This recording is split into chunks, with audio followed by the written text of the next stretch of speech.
Welcome everybody to the fifth and final of our series, Healing Cancer Empowerment series. Huge thanks to wellspring.ca. We were just talking before I started here that there are many wonderful organizations like Wellspring that offers this type of programming. And I was really endorsing that because it's important to practice the healing skills. As you practice, your brain actually changes. You develop neurocircuitry that gets stronger and stronger. And at the same time, you're pruning away the kind of nervous, agitated stress pathways. And so that's one of the major ideas from tonight, is that you can actually influence your brain structure so that it changes your perception of the world and ultimately ends in your happiness and health more so. Okay, so we'll dive right in. Take home points. So you can change your brain for the better. It's just your brain is the organ that keeps on changing itself. It's a remarkable system. I would say that reframing and taking in the good, practicing gratitude, all those things, as you tap into those positive emotions, you actually changes your perception of the world and how you interpret the world and how you feel and so on. And so there's a whole bunch of practice to be had in exactly that situation. And lastly, because of it, you can really change your physical health, because our minds, our conscious system is actually connected very much so with the body, and the body up to the brain as well. And so there's this opportunity to kind of reverse engineer how you experience your life. Okay, so this is how we're going to do it. I'll tell a quick little tale first. We'll extend the setting of the intention, because I think that's super important just by itself. And then a little bit around the neuroscience of neuroplasticity and how the brain changes. We'll do a much longer meditation practice. I'll teach you the skill of taking in the good. We'll do a little bit of a standing type of meditation, Qi Gong practice. I'll talk about that. We'll finish with self-compassion exercise. So today, in the last part of the series, this is about the actual skill that you can practice to lead to health and happiness, however you say that in English. So, and again, why are we doing this? How are you spending your life? What's the motivation? I think that's a really important question. We get our motivation right, and everything kind of falls from there. And so, yes, you can aim to maximize your chance of recovery, cure, or longevity, however that's going to be. These skills really do change the experience and your emotional life. You can function better when you're living out of your frontal lobe, in the best part of your brain. You think more clearly, you function better. And I would say it's most importantly about, so when you're your better self, you're able to connect more deeply with loved ones.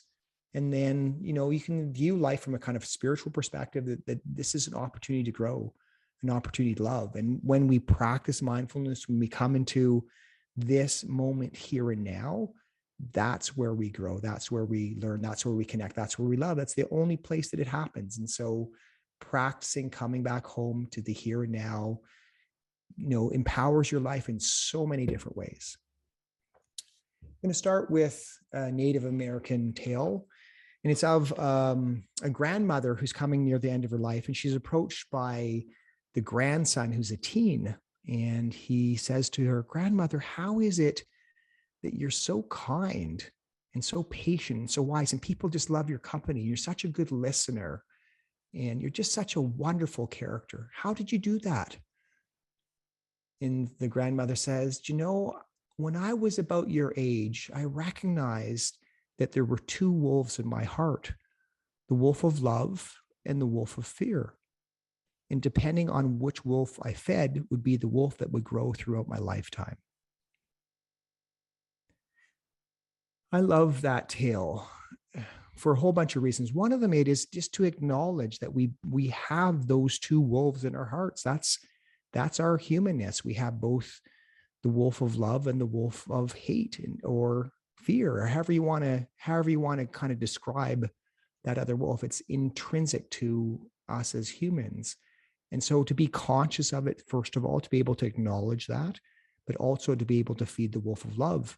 And that you've seen that grandmother character, right? You know that person who just practices over the years, seeing the good in the world, seeing the good in people, and just being able to, through just sheer presence, your personality, draw out the best in others, and be that light in your corner of the universe. So this is the truth of neuroplasticity. You can actually change your personality. You can change how you perceive the world. And so I want to kind of go through that from a kind of more scientific perspective. And so the first thing that we're going to practice, and we're going to do a little bit more of an extended practice around that one, is setting your intention, is being conscious and deliberate, because whatever you practice you'll get better at. So if you practice being nervous, anxious, overwhelmed, flustered, stressed, angry, anxious, you'll get better at those emotions. And if you practice coming back home, being centered, being clear, being helpful, whatever it is that you want to manifest, you practice those things, you get better and better and better at it. So let's be conscious about it. What's important to us? How do we want to manifest it? And so I think about it, practicing as a ritual, like first thing in the morning, through like a meditation practice with me, which I'll describe later. And maybe last thing at night, kind of coming back home to maybe even a gratitude journal, remembering the 3 things that you're grateful for in the day. Is like, it's a ritual of remembering what's most important. And if you can do that kind of on the fly, kind of stepping into a difficult situation or in the midst of it, like keep on remembering what's most important to you. So with that, we're going to set the intention. I'm going to take you through maybe a minute and a half of mindfulness and mindful breathing. And then we're going to start to visualize. And then we're going to send that intrinsic love, that intrinsic peace within you out into the world and make a difference in that side. So we're going to go through this. And again, participate in any of these exercises in a way that feels right for you. Right? So you don't have to do everything that I say, just do what's right. I always like to assume a strong posture. So the first thing is bringing yourself, if it works for you, to the edge of your chair, so you're not leaning or slouching and the feet are flat on the floor, you're connected with the earth. I like the hands on the knees. And then it's kind of that kind of upright posture. It's like the strong, dignified, noble posture. You are assuming your seat, you're taking your space. It's like a message from your body to your brain. Yes, I'm here. I'm ready to manifest. So posture is important for me. And I just like that feeling that the heart is being drawn up just a little bit more, and the top of the head is being pulled just a little bit towards the heavens. It's just like that rootedness, rooted in the earth, rooted in your body, and then bringing your consciousness into the experience. And you do that through your mindfulness, paying attention. When you do that, I believe you're bringing your consciousness into your body, you energize your body, you actually change your body through that focus. So the classic, starting with grounded to the earth. So you bring your attention to your feet, sense of connection, the soles of your feet. I like to feel the hands on my knees, and that kind of feeling of the energy. You can kind of experience your own energy field through your hands, and the weight of the body in the chair. Bring your attention to your spine. It's a real kind of sense of understanding the solidness, the rootedness, the physicality. It's like it's a strong, solid feeling of your spine, and bringing your attention to the front of your chest now. Be curious. What does that feel like? You may notice a warmth, warm-heartedness. You might notice a rawness or a vulnerability. And that's also our humanness, strong spine, open heart. Bring your attention now to the breath. Be curious. What does that feel like? What do you notice? Be very curious in this moment. Rise and fall of abdomen. Maybe the sensations of the air rushing through the mouth and upper airways.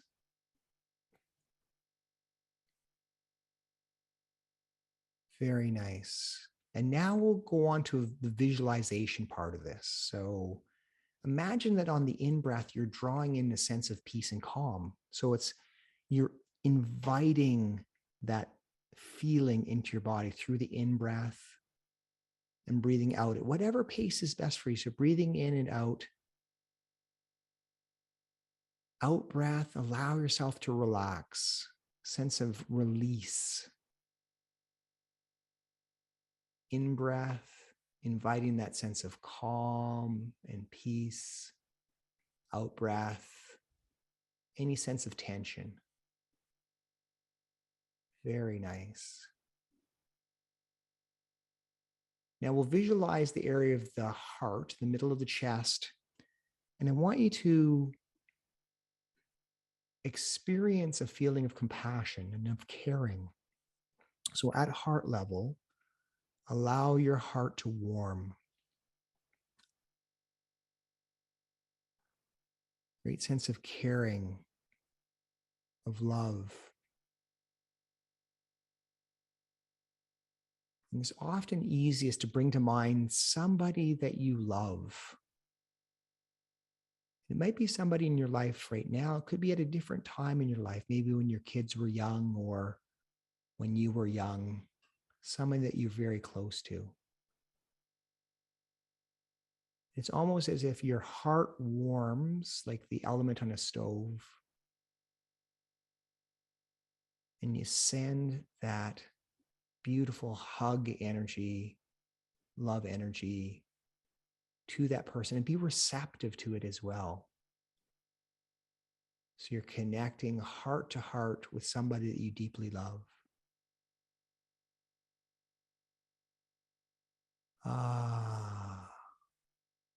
Now bring to mind somebody in your life who is suffering in some way or form. So it could be a loved one, it could be somebody close to you, it could be somebody you know at a distance. And again, allow your heart to warm, kind of like sunshine, warm, healing sunshine coming up in the morning. And you're thinking of that person who is suffering in some way, and you're sending that healing energy to them. So from your heart, you're radiating it out into their heart. And it's almost as if they know in some way or form that that's happening. They get a sense of peace, a sense of relief, like a smile on their face. Allow yourself to shine. So generate that warm, healing energy in the middle of your heart and shine it outwards. And bring to mind now the other people that you're close with in your life. Could be your friends, could be your family, could be cherished colleagues. And as each person's image or name comes to mind, allow yourself to shine. Wish them well. Wish them well on their healing journey of life. May they also be healed in whatever way is best for them. And now it's as if you're like a being of light and you're radiating that healing energy in every direction. And send that sense outwards to everybody here on the Zoom call. So from across the country, you're sending that healing energy to every single person here. Really wishing them well. And at the same time, you're also being bathed by their loving thoughts, their great intention. You're like a limitless being of light, radiating from your chest outwards. Send that one to everybody in Canada who's been affected by cancer. So anybody in Canada now. Again, allow yourself to radiate outwards and expand it again to everybody in the world who's suffering in any way or form. So any image that comes to mind, maybe the Ukrainian people, send your love to them. Anybody who's suffering, maybe people affected by COVID. So clear, sending that healing energy out everywhere. Beautiful sunshine radiating from every pore in your body. Now recognize as you're doing that for others, it's actually happening to you at the same time. You can't help but soothe and nurture and send that warm healing energy to every cell in your body. As you extend outwards, it's happening to you automatically. Beautiful. Send that healing energy to anything that you need within yourself now. Into a physical ailment, into a particular part of your body, into your emotions, into your psyche, into your spirit. Allow yourself to be healed in whatever way is best for you. And again, setting an intention for yourself in that space of pure awareness, pure loving energy. What is it that you want to manifest? How is it that you want to be in this world? What is it that you need to do to learn, to grow, to transform, to heal? Set that intention for yourself. And let it be so. Now, coming back to your meditation posture, so you're letting go of any sense of visualization, any sense of grasping, trying to change anything, and simply coming home to the physicality of your body, that sense of groundedness on the earth, your feet connected with the floor, your hands on your knees, your solid spine. So you're earth bound, and also allow your mind to expand into the space. And the next out breath, allow your mind to expand into the space within the room that you're in right now. And you're opening yourself up to kind of heaven energy or the cosmic energy, unmanifested energy, possibility, healing, transformation, true love, unlimited consciousness. And recognize that you're connected with that and with earth, and that your heart connects the two together. And that's our human experience.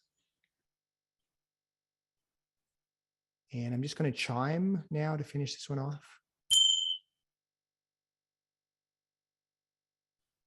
Very nice. Very nice. So at the end of that, I'd actually invite you to stand up. So just the kind of the 10 to 15 seconds, raise your hands up. So you invite that in. So it's a posture of invitation, and you're looking upwards. And again, just a little kindness to the chest area, the middle of the chest, grounding yourself, loving yourself, and bringing that energy, that visualization back home to your body. Okay, so that's a visualization and a longer practice of setting an intention. So you would have experienced almost all, you would have had a relaxation response, and it makes you more receptive from a psychic perspective to kind of change the underlying core beliefs and so on. So you're really kind of setting yourself up to get into that space and tap into the kind of higher wisdom that's already inherently there. I'm quoting a lot of Rick Hanson's work here. In fact, he shared many of the slides you're going to see. Wonderful, wonderful person, psychologist. Again, summarizing the neuroscience and presenting it in a way that's accessible and powerful as well. So Buddha's brain, but Hardwiring Happiness is probably the one that I recommend the most, because it really talks about this skill of taking in the good and actually practicing that on the day-to-day to make a real difference. So thank you, Rick, for all your great work. So the first thing is to recognize that we're the product of evolution. So there's the two wolves in the heart, right? So it has the kind of survival mode within us, but also this tribal connection, human kind of intimacy part of ourselves as well. And you think about the evolutionary part, the organisms that evolved and got stronger through survival mechanisms, selection, are the ones that, and you're the product of all that. So the nervous system from 600 million years ago, from a kind of sensory part to a motor part is the kind of nervous system, sensing and then moving, et cetera, et cetera. And then building up on kind of like a foundation of the house, and each floor is built on the previous one. And so even see that 2.5 million years ago, our ancestors who had a third of the size of our brains were actually making tools. And that's pretty complicated, ideas and processes and so on. The 2/3 that they didn't have is actually, a lot of this is the frontal lobe and the kind of higher level executive function and so on. And also driving that was working within tribes. There's a reason, why we're so social, is because the tribes that were social succeeded. They succeeded in warfare. They succeeded in gathering food and so on. And so that's why we're connected with each other as well. For those of you who have blue, green, or hazel eyes, you guys are mutants. I guess I'm a mutant too. There were no colored eyes from about 6,000 years previous. And I think the person who had that mutation was somewhere in like Denmark or something like that. And obviously they became very popular. It was the in thing, had lots of kids. And so I showed you the hand model of the brain. So the reptilian is the kind of first level withdraw from fear. The next level, and yes, this is a simplification, but the limbic system is the approach system. I call it the kind of more irritable brain, reward-seeking system. And then the neo-mammalian, especially us humans with the big frontal lobe. So it's like you build that up over time. In the three systems, obviously avoiding harm. So we have a stress reaction. You walk into the road and almost get hit by a car. You jump away from the car without even knowing it, is part of that first avoid harm system. So this is a primary need. It's we're humans, and it's going to happen naturally. And then through evolution, essentially approach for food and sex, like being proactive in finding that next phase. And they're the mammals, like the emotions, is part of that kind of exploration and so on, sustained pursuit. And then obviously the frontal lobe system is the much higher language. It's like also thinking about hypothetical futures and trying to plan for hypothetical futures. That's a very human process. But then it's also empathy, higher thinking, planning, et cetera, et cetera. Each of the system taps into the other side. So for instance, when we're embarrassed, we experience pain in our pain center, for instance, or if we worry about the future, it taps into the avoid system of the stress reaction. And so it's one system that's tapping into machinery from the other two sides.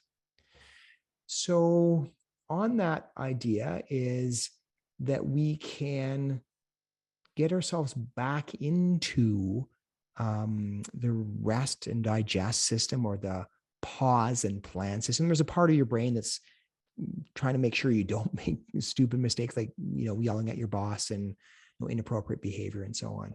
But when we actually recognize that we're stressed and flustered and angry, you can actually come back home to the wiser part of your brain through this technique. And I'm going to get you to stand up to do this again. And so it's from the previous week's training around recognizing when you're having a stress reaction and being able to settle yourself down. And you're not going to get yourself back to like perfectly Zen state, but at least you're going to be better able to see the truth for what it is and make good decisions and access the wiser parts of your brain. So I get you to stand up. And so the first thing is to be able to recognize, I'm feeling stressed. I'm feeling overwhelmed. I've worked myself up. So typically you don't have to do anything dramatic in that moment. You actually have even 10 seconds to help yourself settle. So I think about it like pressing the pause button. And I'm going to get you to put your hands on your lower abdomen. And the first thing I want you to do is become very curious about the physical sensations in your body. The power of this is twofold. One, it gets you up into the insula, which is the proprioception part of the brain, which is watching the physical sensations in your body. So you're already coming up out of the primitive emotional centers, stress centers. You engage your curiosity. So you're already priming the higher level brain function. But even more importantly, you're letting go of the driving force, the catastrophizing thoughts that are causing you to feel the stress reaction. You're going to get back to that information later. It's not like you're dumbing yourself down. You're just saying, let me just settle first, and then I'll tap into the truth of the situation and make a good decision there. So as you're doing this, I want you to be very curious, even right now as you're doing this, very curious. What does that feel like? What does your gut feel like? Lower gut, upper gut. What does your heart feel like? Your throat. What's the tension in your shoulders? Curious.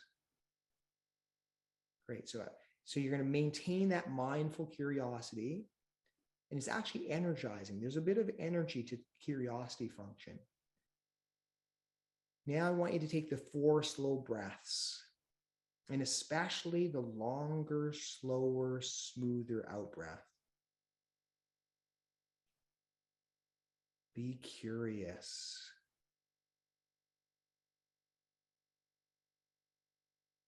Very curious.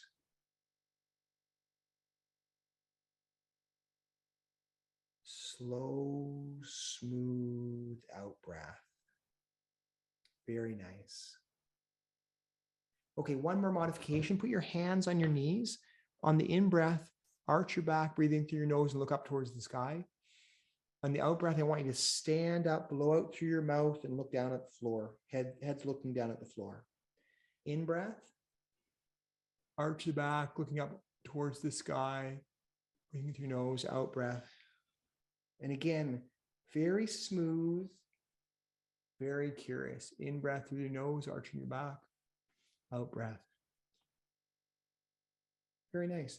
And then once you're in that space, then you engage the wise and the compassionate part of your brain to make a good decision. Sometimes setting the boundaries, yes. Sometimes having to, speak up for yourself, et cetera, et cetera. But at least you're doing that from a clear-minded perspective. So you can sit down now. And I want you to do one more thing. What's your stressometer level? How stressed do you feel right now? Like I think about like putting your hand on the screen, like 0 to 100 type thing. But really, we did 3 minutes, 4 minutes of a breathing exercise. Most people, when they come back home and they use their curiosity and that beautiful relaxation breath, they can actually settle themselves. And you can do the same thing. You can practice that. You practice that. I mean, recently I've been finding myself being anxious, and I took my blood pressure. My blood pressure is on the high side. And I just decided to myself, wait a second here. This is not worth being anxious. I recognize the anxiety. I practice the breath, settle myself down. I'm not going to get back to perfect. I'm just going to feel better than I was. And as I practice and practice and practice, I get better and better and better at doing that. Okay, back to some science. So the brain, it's wild. 1 trillion cells, 85 billion neurons. The neurons have connections with 5,000 other neurons. So it turns out to 500 trillion synapses. And the neurons are firing every 5 to 50 times a second. So a neuron that's not firing is a neuron that's dead, essentially. It's just how often it fires. And it's, you're constantly, there's this kind of electrical activity happening in your brain 24/7. It's actually amazing. It's, a fifth to a quarter of your energy is going into this process at any one point in time. And we can actually have an influence. It's amazing that you can actually change the physicality of your brain by these techniques that I'm talking about. And there's not just the connection, it's actually the neurotransmitters, which are the chemicals that are that are kind of coming in between the cells. And those chemicals actually change, or the percentage of the chemicals and neurotransmitters actually change by practicing these things. There's the wise grandmother. You can just imagine her brain, the big frontal lobe. And so, some beautiful pictures of the intricacies of how each part of the brain is connected to other parts of the brain there. So the point is that we have a brain, and that the brain allows us to experience mental activity, right? So if you lose a part of your brain, you lose the mental activity related to that part of the brain. So the physical creates the mental. There's also this idea of mind, right? Our consciousness, our thoughts, then influencing the brain itself, right? And so by practicing, by using that part of your brain, you get more activation, you get more of the changes that you actually can change the proteins that are released within those tissues. And the pathways, like if you practice a relaxation breath, it wires to whatever stimulus you started with. So again, there's the habit formation part of this, the neurons that wire together, fire together. And the more you practice, the stronger those pathways get. So obviously, as you're practicing, then you're changing your brain. So this is what they call self-directed neuroplasticity, reverse engineering. Practice, practice, practice. Let life be the cue for you so that you can strengthen the pathways. And there's the physiology of peace. There's the physiology of joy, of connection, of gratitude. Like there's lots of different physiologies, physiology of love, right? So you practice, practice, practice. You become the receiver and transmitter of those energies. So just some ideas like the rewards of love. So, this is like the caudate nucleus. I think, don't quote me on this one, but it's like a big dopamine rush. The people that are first falling in love have this big kind of lighting up of that particular part of the brain. The monks that practice compassion would also, the higher levels of the brain get stronger and stronger and stronger. And even they had the nuns and doing these activities. And oftentimes, it's interesting because they were talking about the insula. The insula is that part of the brain that can feel what's happening within your body. And so this is an embodied experience as they think about profound spiritual experience. It happens within their body. They're perceiving it within their body itself. And then kind of a classic study is that if you practice meditation, you actually maintain the thickness of the left frontal lobe. So in the bottom right-hand corner there, you'll see the dots of the meditators, and you can see as they age, they're kind of maintaining the thickness of their cortex. Whereas other people who don't practice those things, they get the normal age-related thinning of the neurons. So I told you the last time around about the hand model of the brain. So right, the spinal cord, the base of the thumb being the reptilian brain, the fight or flight, the rest of the thumb being the limbic system, which is the approach system, and then our frontal lobe that sits over top of this.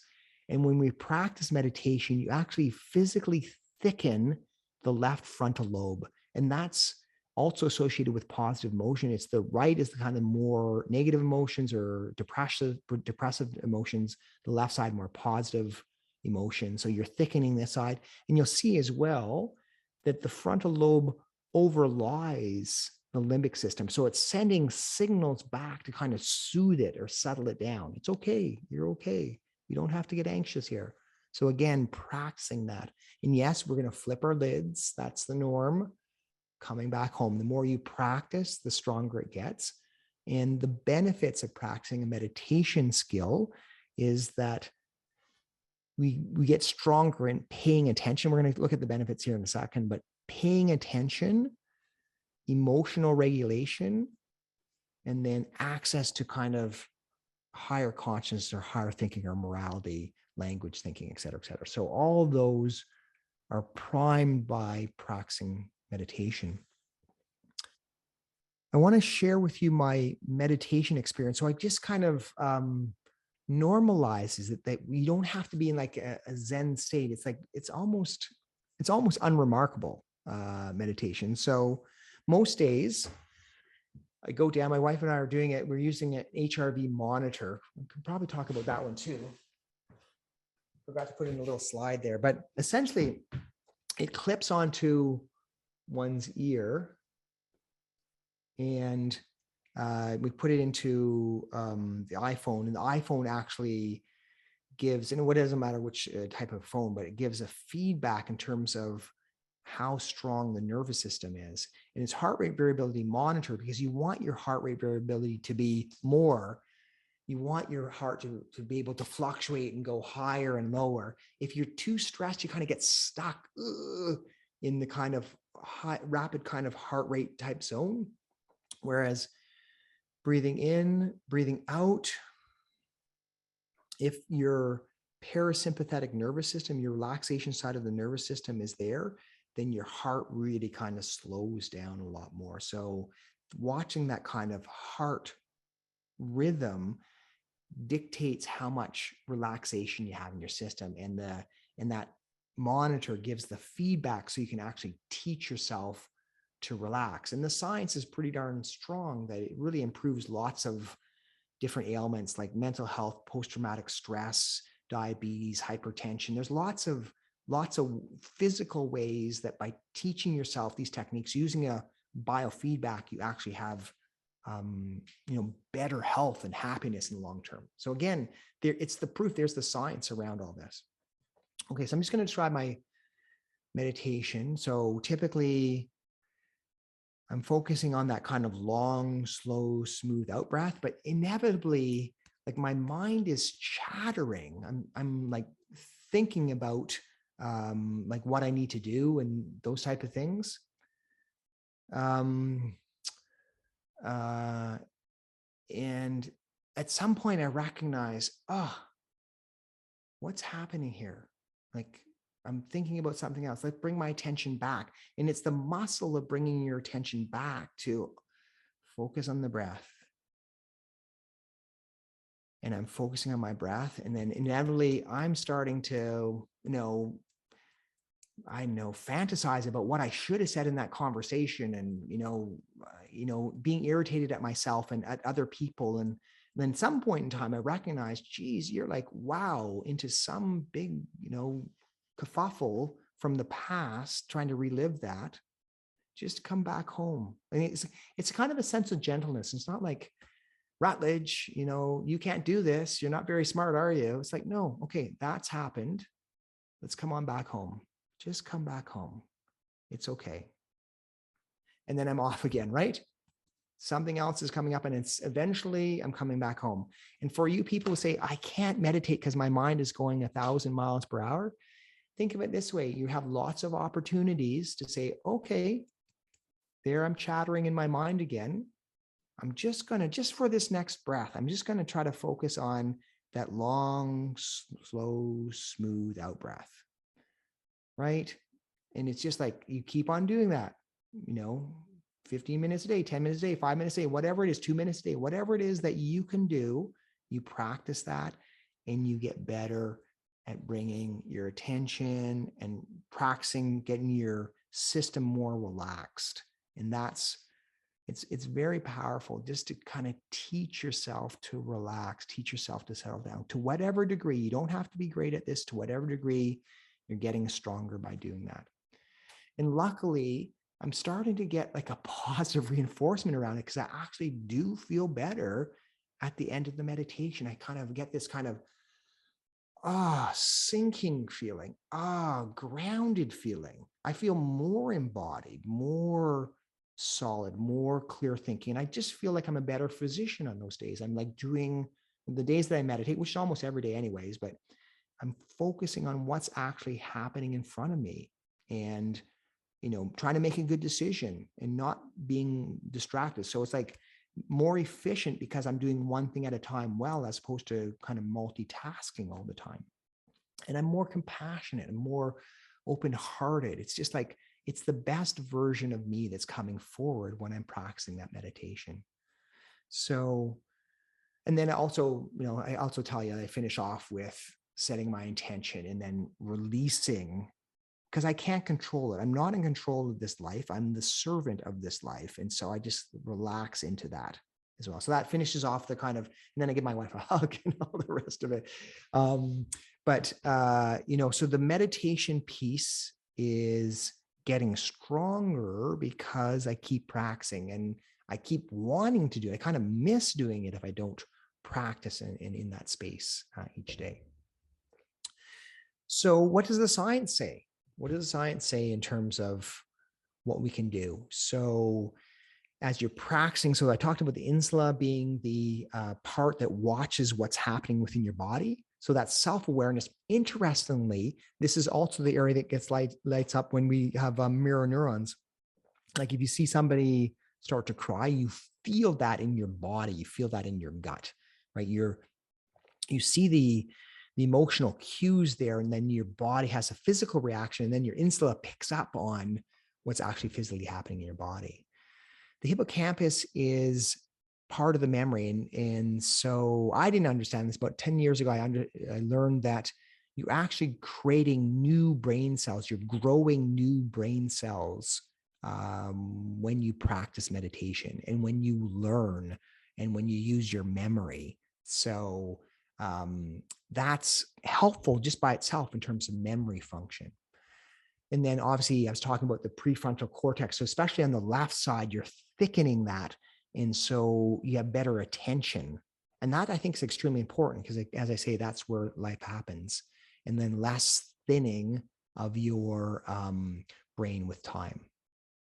Okay, so there's the lifts the moods, preserves a telomere length. So the telomeres are the little bits at the end of the chromosomes, right? And so within the brain, you're having less degeneration of your brain. So you're staving off the kind of Alzheimer's and other neurocognitive degenerative disease. And then it's this idea of, if you can attune to that, then you kind of tap into a higher consciousness. And I can't explain that from a kind of scientific perspective, but I'll leave it there. So that's happening kind of mentally to you, and there's the reasons why. But then you also have a physiological effect because there's less of the kind of stress hormones that are released within the body. And so less inflammation, which we talked about before, extremely important in terms of within the cancer situation, and then all sorts of other illnesses are affected. So healing, et cetera, et cetera. Psychological benefits. I talked about attention, right? Paying attention, compassion, empathy, right? Opening your heart. And when you do that, then you can sleep better, less anxiety, and then mindfulness-based stress reduction, cognitive therapy. It takes the kind of mindfulness piece into this. So you're learning mindfulness by practicing a meditation piece. Okay, so saying all that, I'm going to actually take you through some basic instruction of meditation. And again, the idea is that you don't have to do this perfectly. You do it in a way that feels right for you. And then just kind of keep coming back. Just keep very gently. Just, okay, there's my mind gone away. I'm going to bring my attention back. So again, let's assume the stronger posture. So we're just going to work on mindfulness as a meditation. So the posture is strong, sitting in your seat. And we bring our attention to something in the here and now. And so we can start with the kind of physicality, the physical sensations of your feet on the floor, your hands on your knees, the weight of the body in the chair. So that's one way to kind of come home. But oftentimes we use the breath. And it's helpful because you can actually breathe more deeply, especially than the longer, slower out breath. You're getting the relaxation response in addition to training your mind to pay attention and come back home to the here and now. So let's do that first, that kind of sense of bringing your attention to slower, smoother out breath. You might count out for a count of 6 and breathe in for a count of 3. So you need a bigger in breath than normal. And again, continue at whatever rate is best for you.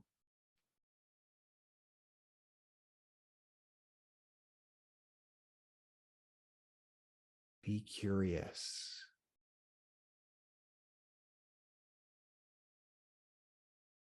Breathing in, breathing out, nice and slow.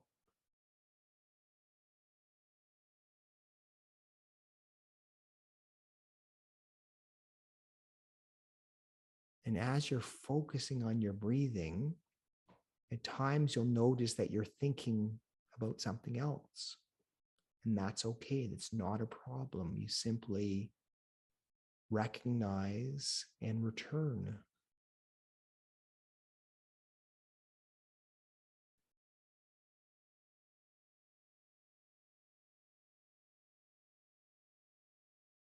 Keep coming back.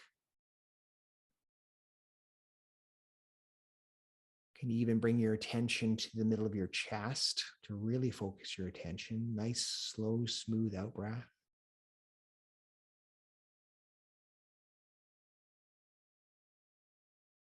And the thoughts will come up, almost like the clouds going across the sky, and just let them dissipate.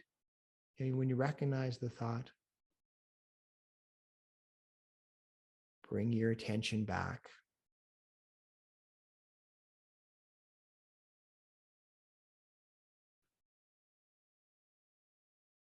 Always coming back home.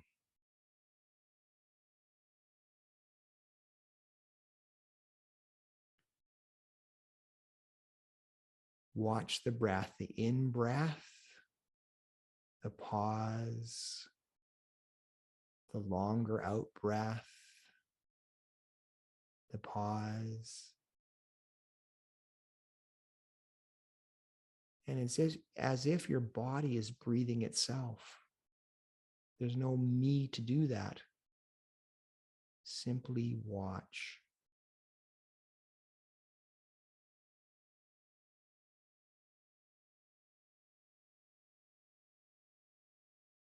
Very nice. Very, very, very nice. So I'm going to ring the chimes now. So bring your attention back to being grounded in your body, solid in your body, allowing your mind to expand, looking out towards the horizon, taking in the room in your peripheral vision,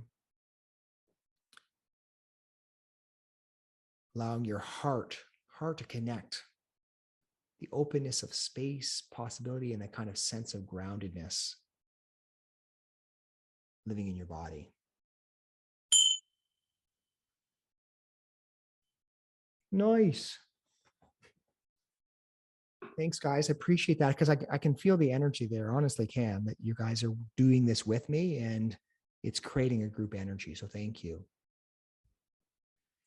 Okay, I want to move on to this whole idea of taking in the good as a skill.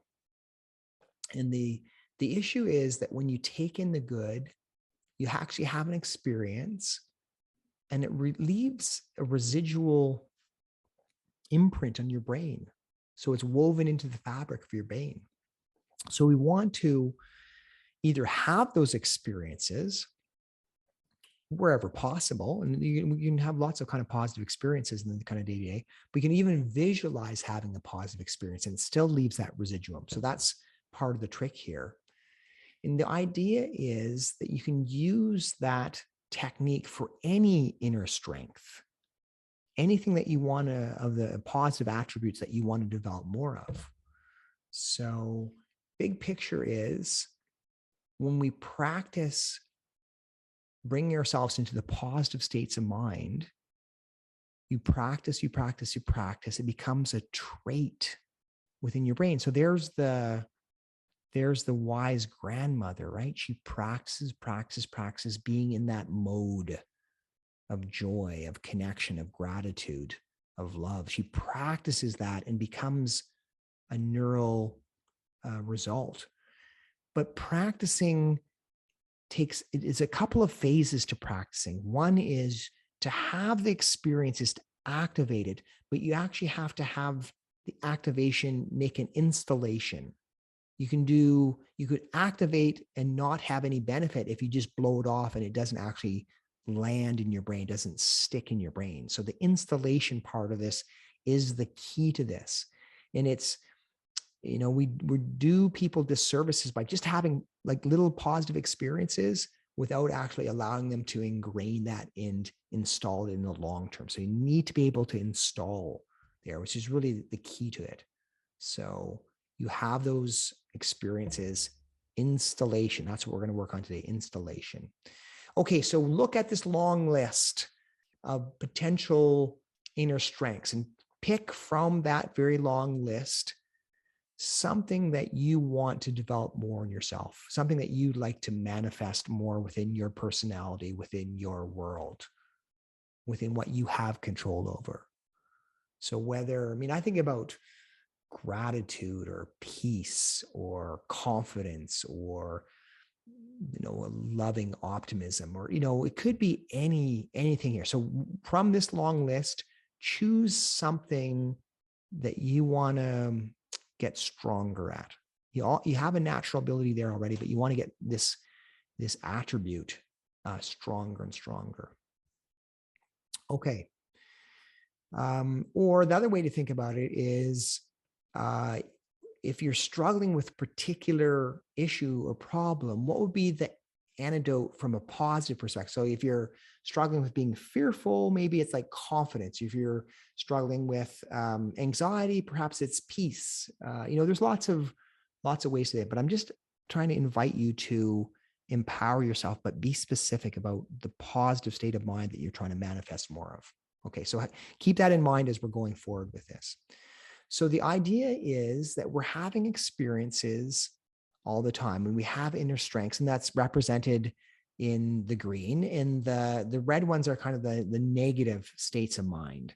And so we obviously have a combination. They're the two wolves within our brain, the two wolves within our heart. And so what we're trying to do is have the green traits, the green circles here, get stronger, bigger, and more prominent within our psyche.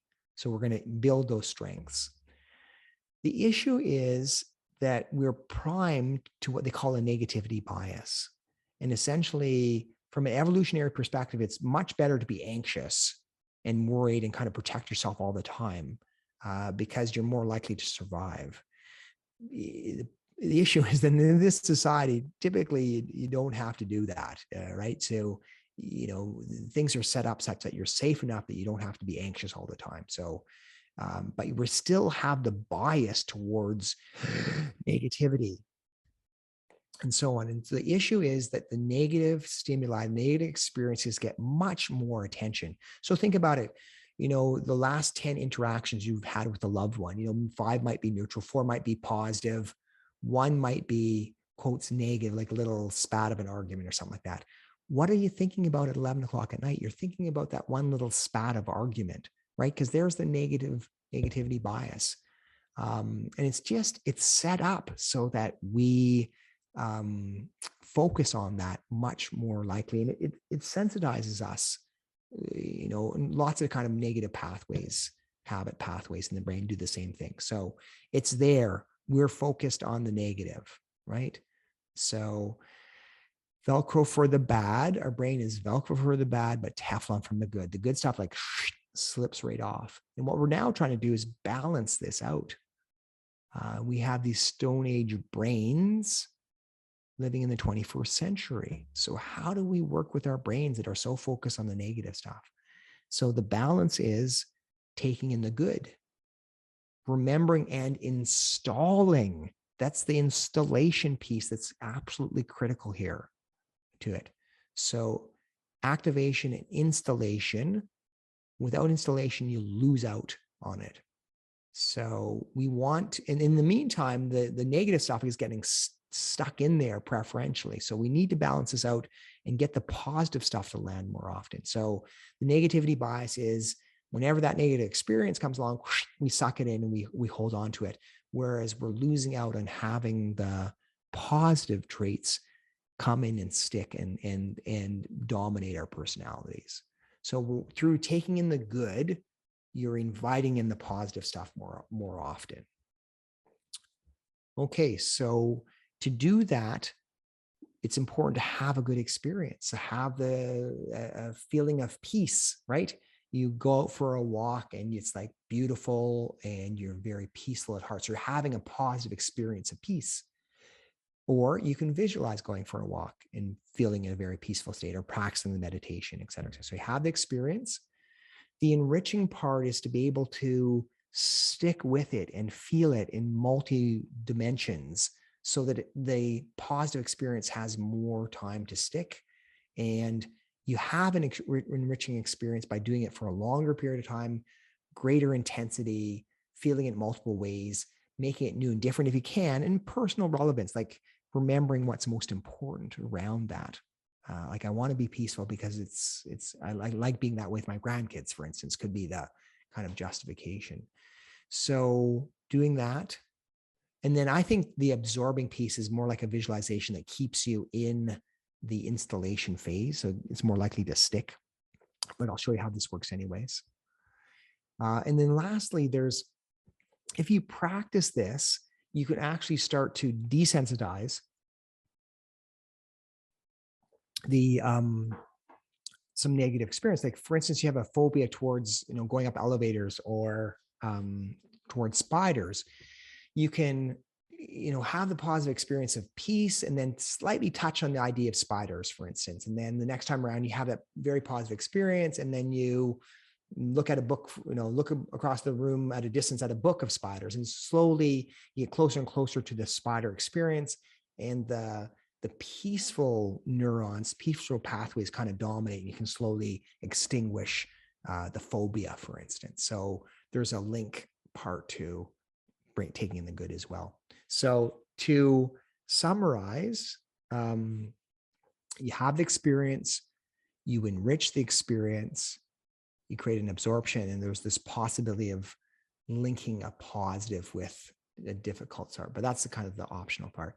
So what I wanted to do was to take you through this exercise because you can apply this in your day-to-day life. And again, in some sense, it's a form of reframing.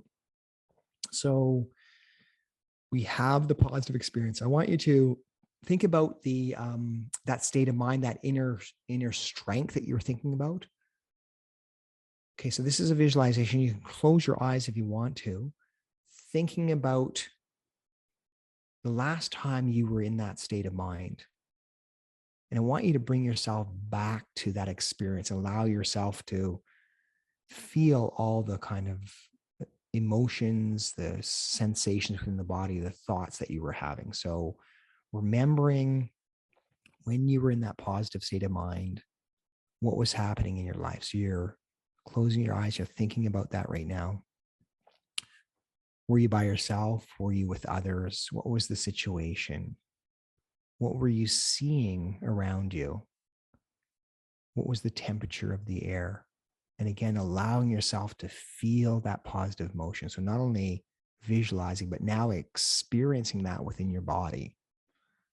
What did your body feel like?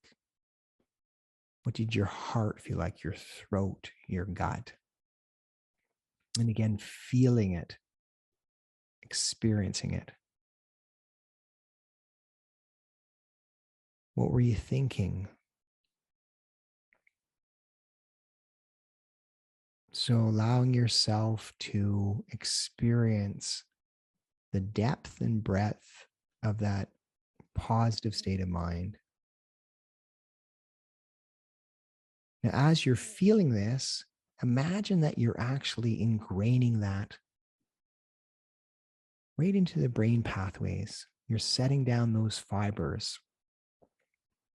That wonderful positive state of mind is being set down in your brain. It's being written into your heart. And you're absorbing that experience into yourself. And now you can open up your eyes and kind of come back to the lecture, back to your kind of normal state of consciousness. So I probably kept you there for, I don't know, a minute and a half, somewhere in there. And you would have changed your brain by doing that. You would have had those pathways that are associated with positive emotions get stronger in that state. Now, the trick to this, the takeaway to this, and I should have a slide just by itself.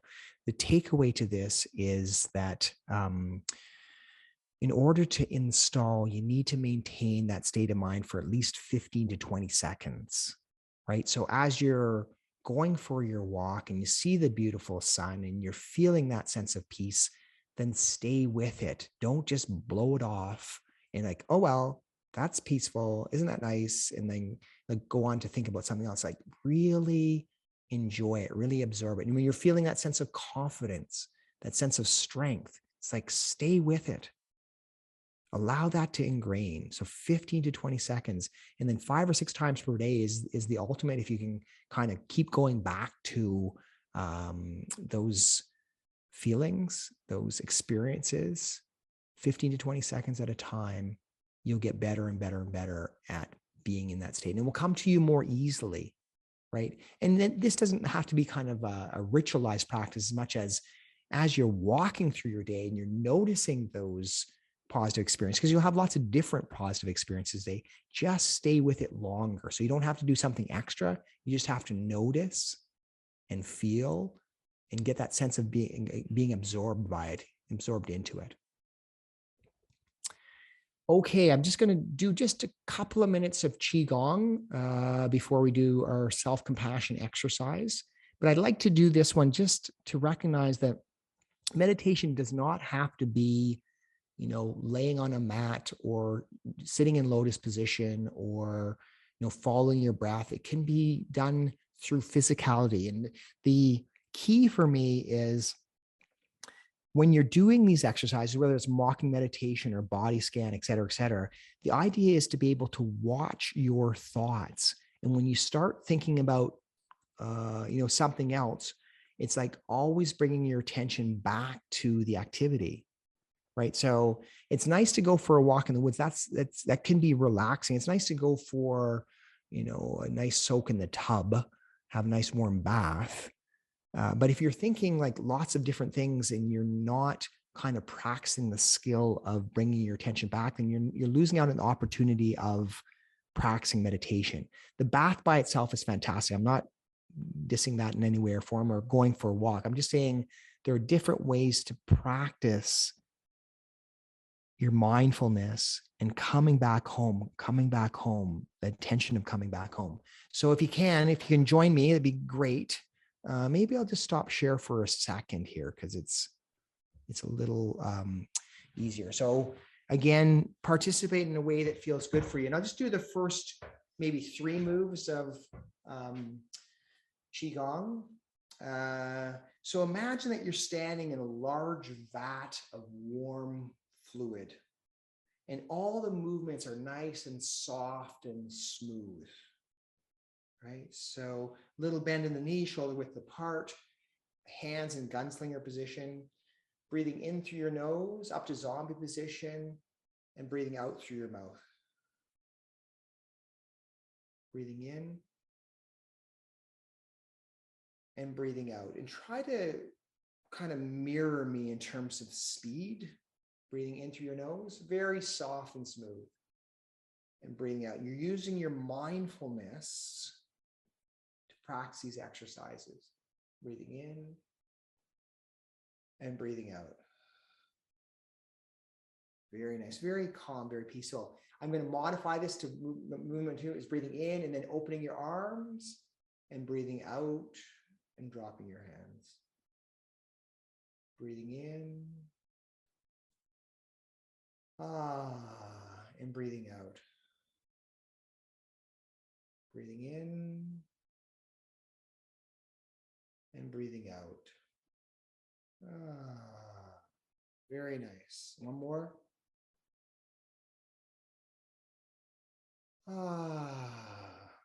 Right. And I'm just going to do like a little rainbow. So just imagine that there's a beautiful rainbow between your hands. And you're bending to each side. Breathing in through your nose, twisting one way, breathing out through your mouth, twisting the other way. And you're doing it within your capacity, right? Nice. And last one, it's like scattering the clouds, breathing out on the way down through your mouth, breathing in through your nose on the way up. Breathing out. And again, listen to your body. Bring your attention always back to the experience. One more. And breathing out. Very nice. Okay, come on back. So we'll add the Qi Gong video as part of the blast that we'll send out to folks. It's an 18-minute piece. A lot of people find it very, very helpful, very energizing. So again, it's a way to practice a relaxation technique. Okay, so lastly, I want to just do the self-compassion. Well, actually, I think we're going to do one more reframing because I've done this like a few times in a row now. And this idea that our thoughts influence our emotions and that we can tap into the wise and compassionate part of our brain, the wolf of love, right? If we recognize that our thinking starts to go astray. And so I showed you the 3-column technique. And this one, we're gonna use the example that is it turns to kind of a hypothetical example of how you might be talking to yourself. You know, you could come to this presentation and think that this is all about positive thinking. Well, what I'm trying to tell you is actually it's more about being authentic to oneself and then using wisdom and kindness to work with whatever's coming up. And that this is not all about just slapping on a happy face. It's actually being wise. So you might think to yourself something like, they say you're supposed to stay positive, but I feel awful, angry, helpless, filled with despair. I'm afraid I'm making it worse. Okay, so first of all is to discern you're allowed to feel whatever you want to feel. Like we're not trying to shut down the feeling piece. Feelings are feelings. Emotions are emotions. They're there. We can learn from them. What we're trying to do is to get to the thoughts that are distorted in some way or another that are causing some of the emotions, right? And being afraid that I'm making it worse. Yes, I guess there's a possibility there, but really the focus is on where is the aberrant thinking? And it's obviously within the kind of first line. They say you're supposed to stay positive. Who's the they? That's a kind of hypothetical societal perspective. And stay positive. What does that mean? I'm supposed to stay happy all the time. I'm supposed to, put on that happy face for my friends all the time. That just almost irritates me just by itself. Like I would like, supposed to is also like a should or a standardized answer. It just seems too rigid. It just doesn't seem very wise to me. So so that's the first step, is just to recognize, oh, I just thought that. What am I thinking here? What's going on? What can I learn from what I just thought? And you recognize the kind of, oh, something's going on here. There's a little bit of distortion. I'm not feeling good with that thought. Can I think a bigger perspective? So the next thing is to kind of use your rational scientific mind. They say you're supposed to stay positive. Well, how do I feel when I feel, a little bit scared, or a little bit upset, or a little bit anxious, or a little bit depressed? I feel kind of upset. It's like irritating, stressful. I'm not doing something right. I'm getting a stress reaction from this kind of way I'm supposed to be. So the emotion that follows from that is like stress or irritation. I get irritated to think that I have to stay positive all the time. I think that would be the emotion that I would start to feel. It's like I'm feeling irritated, and when my body is kind of getting a stress reaction, and then quite frankly, I'm not feeling better because I'm thinking this, right? So this is not helpful. And so then I start to say, well, how is it logically incorrect, or how is it not quite right? Supposed to stay positive. Well, frankly, I don't think we can stay positive all the time. That's like an unrealistic expectation.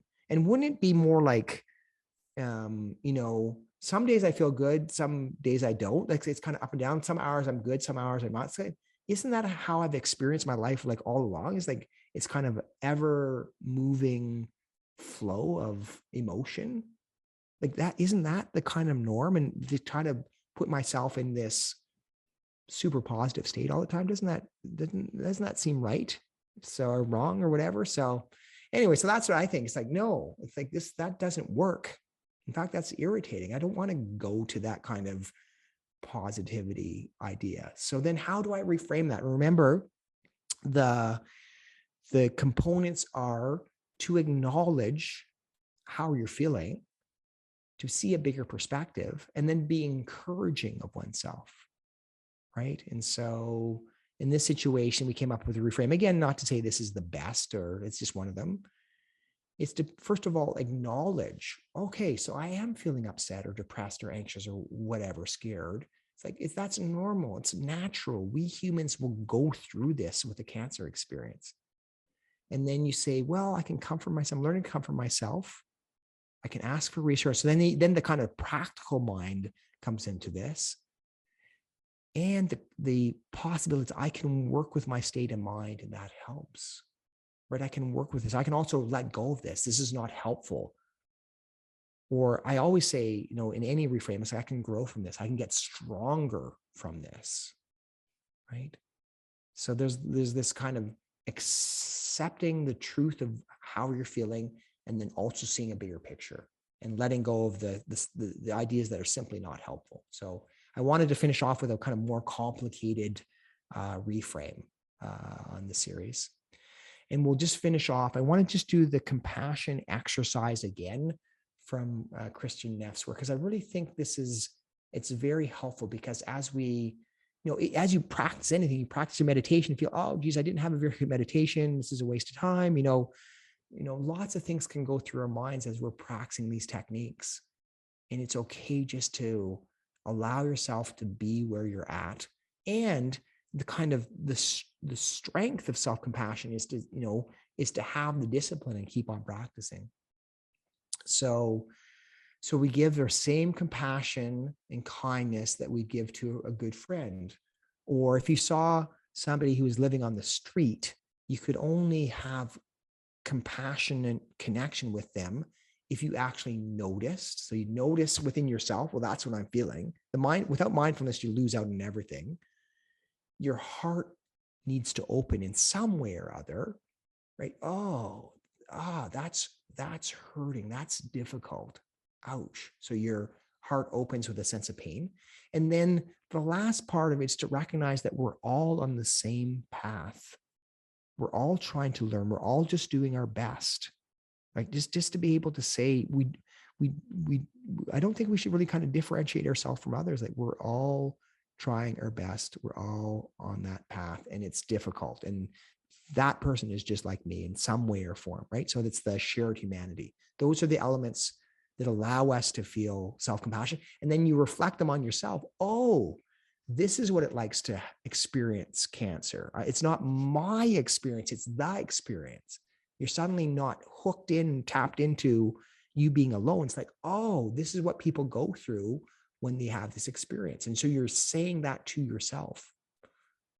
So the ritual, I just want to show you that, like, hands on heart is self-compassion, but also that kind of strong karate stance is also self-compassion. You're standing up for yourself. You're doing the work for yourself. It's like, it's a very positive message. The compassion is not just airy, fairy, fluffy stuff. It's like, I'm actually going to practice. I'm actually going to do the work and enjoy it and be kind to myself when I don't, perform perfectly. Okay. So again, to finish off, you're going to think of a situation in which you were essentially, it was difficult and you were feeling stressed or upset or depressed or, going through something difficult. So you feel yourself there. Oh, ouch. That was tough. Bring yourself back to that situation. And then you say to yourself something like, this is a moment of suffering, or lots of kind of variations. I like to say, like, ouch. Ooh, that hurts. This is difficult, right? So again, it's like a brutal, clear thinking, blunt assessment. Ouch, that is tough. It's just to be able to recognize and to let that land and not have to, really rush yourself out of it. It's like being able to feel it first. Ouch. Step 2, this is what happens. This is our common humanity. And you could say, other people feel like this, or this is what it's like to go through a cancer experience, or I'm not alone because this is normal. Like, we all struggle like that. I think that's helpful too. And it really kind of connects you with other people when you say that, like, we're all struggling. This is the human experience. It takes the bite out of kind of seeing yourself as separate. And then lastly, I like that symbol, putting your hands on your heart, gentle touch. Okay. There's the proactive part of it. And then you say, you're finding in some sense the antidote from the emotional sting of it. May I be kind to myself. Yeah, this is tough. It's like in lots of different variations, looking for something. And look at the bottom. May I be strong. May I be patient as well. It's like applying. So you're getting back into the frontal lobe, you're feeding that, the loving wolf that is proactive and strong. You're applying the antidote inner strength to your situation. May I accept myself. May I forgive myself. Okay. So in summary, you notice, you acknowledge, you soothe, and then you show the sense of kindness to yourself, and lots of different ways of self-affirmation around that. May I give myself all the compassion I need to respond to this moment wisely. I like that, right? Like the wisdom part of it. The wisdom's there inherently. Okay, so I'll finish there with the last plug to our book. Visit our website, healingandcancer.org. We teach self-compassion and reframing and lots of other skills within the book and at the website. The website also has a lot of free meditations and talks and the healing skills. There's the whole Qigong experience. So I'll finish there and just say thanks, folks, for a wonderful 5 weeks and for being there and for connecting. And we'll stop now and have some Q&A.